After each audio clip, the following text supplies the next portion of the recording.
Gusto ko lang naman magmuni-muni dito para naman makalanghap ako ng masarap na hangin. Pero tignan nyo naman, may sumundo na rin sa akin. At hindi lang isa, dalawa pa talaga. Naamoy siguro nila yung baho ko ba, kaya sumunod. So ayan guys, bago tayo magmuni-muni doon, ay mag-edit muna tayo sa ating mga video kasi nakatambak na yung mga video sa ating cellphone. I-edit muna natin para naman hindi ma-pull yung ating cellphone, mahirap na. Baka ay hindi na tayo makakapag-vlog nito. Kaya kailangan ko na talagang i-post yung aking mga video at i-edit na. Ito kasi ang aking mga video no. Yung iba kahapon pa at yung iba naman ay ngayon. Hindi na nga nakapost kasi busy. Kaya ayan, kung ano na lang yung plaster. I-edit lang yung mga video pero ito namang signal ang bubo. Hindi man lang nakisabay sa uso ba. Gusto pa talagang palabasin ako sa kwarto. Mahirap ba naman maglabas-labas ka sa kwarto nakahiga ka na dyan? Kaya tiis-tiis ka dyan hanggang may signal. Maawa rin sa'yo yung signal. Ma-upload din yan yung mga vlog mo. At ayun na nga, makalipas nga ng ilang minuto, nakaligo na rin ako at nandito na rin po ako sa labas. Dito nga pala ako pupunta. Nagtapon nga pala ako niya ng basura sa CR kaya naman pagkabalik ko ay nagamuni-muni na rin ikaw ba naman ay sobrang init ngayon, napakaganda talaga yung panahon. Pero nagamuni-muni lang naman ako dito, bakit may sumundo na sa akin? Hindi talaga ako mapag-isa, kasi gusto rin nilang samahan ako.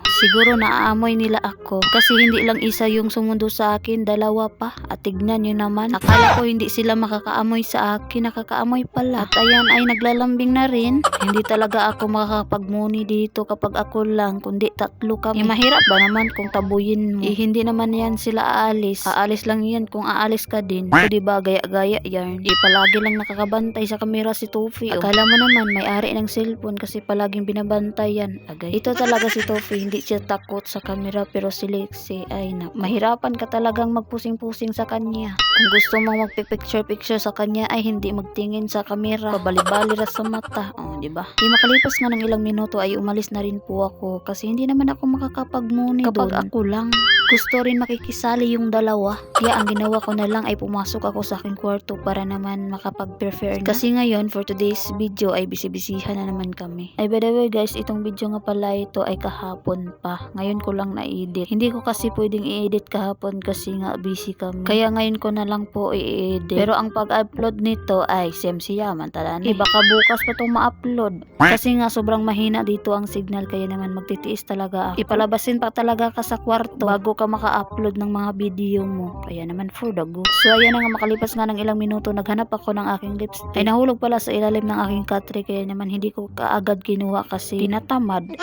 At ito na nga, dito na nga ako nagkuha ng aking lipstick kasi may extra naman ako ng lipstick. Kailangan ko din mag-lipstick no para naman ay para din akong taong tignan. Mahirap ba naman kayo lang yung maganda? Ako rin no. Magpaganda ka dyan wala namang nagpupugong sa'yo.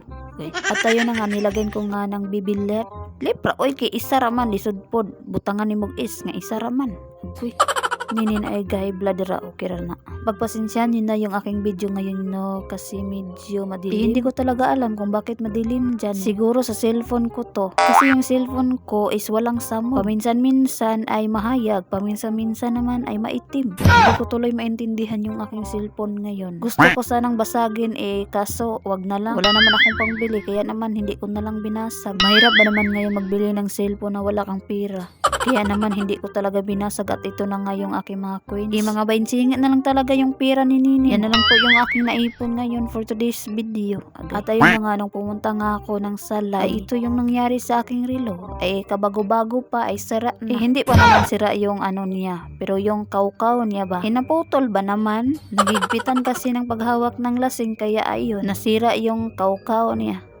At ito na nga pala no, yung mga pinamili ko nga pala ng mga sapatos, yung isa ay ibibigay ko sa aking kapatid. At yung isa naman ay sa bunso ko kung masigo niya ang isa.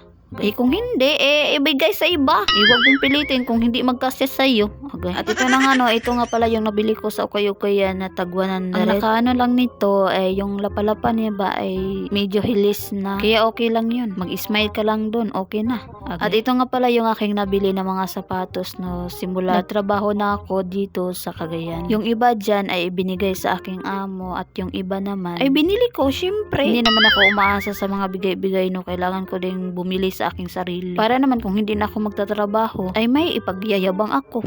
Nagyayabang ka pa talaga ni Nino. Yan lang naman yung nabili mo. At so ayun na nga, nakikita niyo naman yung nakikita ko ay yung dalawa, tulog na. Pero tignan niyo naman si Ninin kung ano-ano na lang yung ginagawa. May tali nga pala akong nabili, kaya naman kinuha ko talaga. Matagal na po. Hindi ko lang nagamit kasi sobrang dami kung ganito. Mahilig kasi ako sa mga tali, kaya naman nung nagpaputol na ako ay binigay ko sa aking mga kapatid. Sila yung nabulahan. Hindi ko talaga maintindihan tong isa.